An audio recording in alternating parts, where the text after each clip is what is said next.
Hi, and welcome everybody to Divine Thursday. I'm your host, DM Gallibond.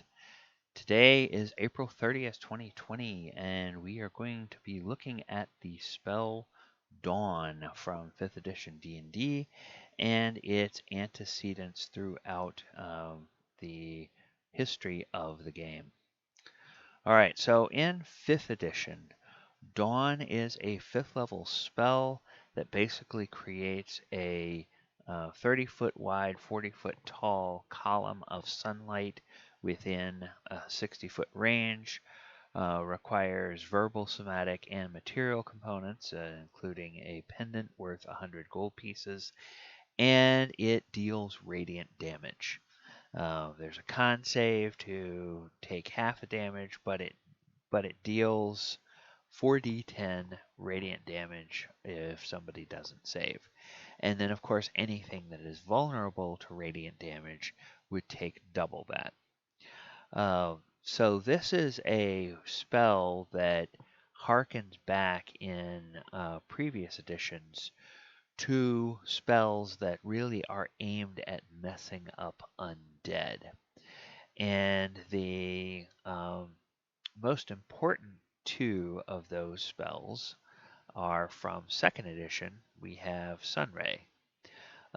Sunray is a 7th level cleric spell, and from the sun domain, and it creates a 5-foot radius, 10-foot diameter beam of or area of sunlight, and it will blind non-undead creatures. But for undead creatures, it will deal 8d6 points of damage, and then it even goes out further. It says undead within 20 feet of the sunray's area of effect receive 3d6 points of damage on a failed save. So it's pretty brutal against undead enemies, and that is kind of the point of this spell in this edition of the game. Now, if you go to 3rd edition, there are two kind of antecedents to this spell. One is the 3rd level spell Daylight, which is available to bards, clerics, druids, paladins, sorcerers, and wizards. Now, this one gives you a large radius of an area, but it doesn't deal any damage. It can do things like if you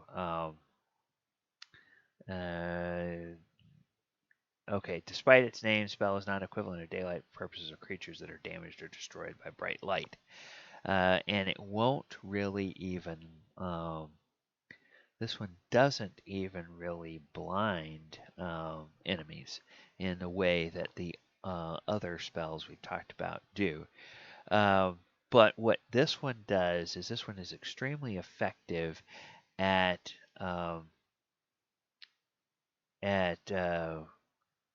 countering darkness.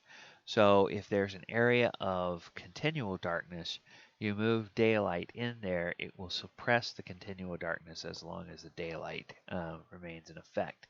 And if there's just a regular darkness spell, you cast daylight on it, it will negate that darkness spell. And of course, the difference being that darkness is a temporary and continual darkness is a permanent effect. Now, there's also a spell in 3rd edition that is called Sunray. All right.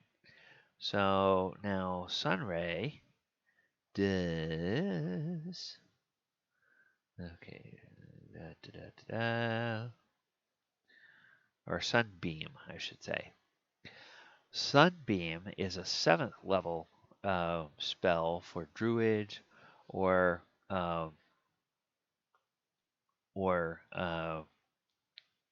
other creatures, and this spell creates a dazzling beam of light, and then this one will deal 46 points of damage um, against creatures, and any creatures to which sunlight is harmful or unnatural take double damage.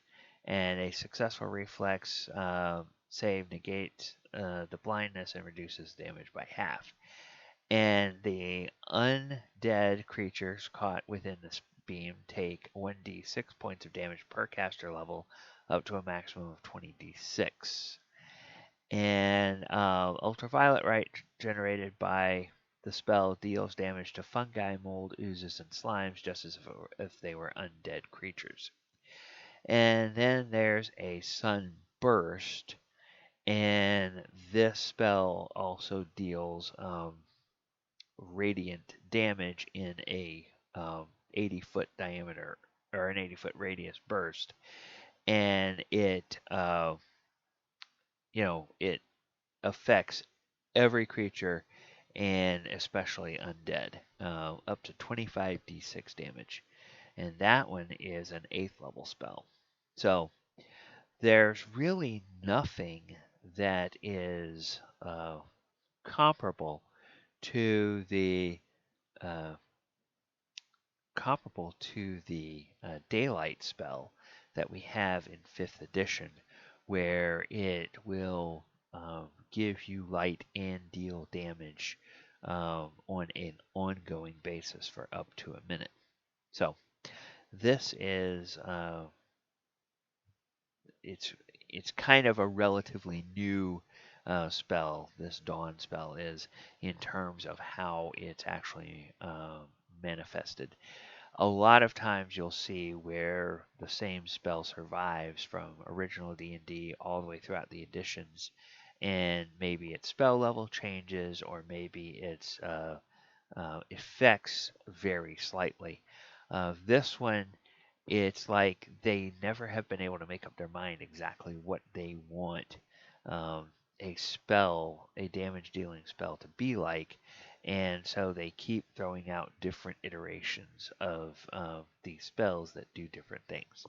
And so now in Dawn we have these, and of course there are other spells as we get through talking more about cleric spells in the weeks ahead and the months ahead. You'll see that some of these other spells do have more of a through line to a more direct descendant in 5th edition than the Dawn spell. All right, well, that is going to wrap it up for our discussion of the Dawn spell this week. If you like what we are doing here on this channel, it would be awesome if you could subscribe, ring the bell to see when we have new videos going up.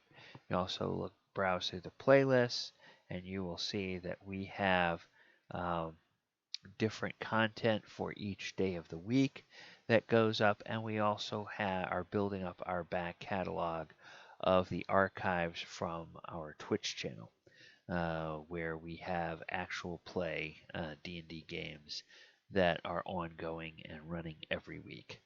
And you can find all the details about that in the description of this video below. All right, everyone, I have been DM Gallibond. I really do appreciate you guys stopping by, and I hope that you have a wonderful evening. Good night.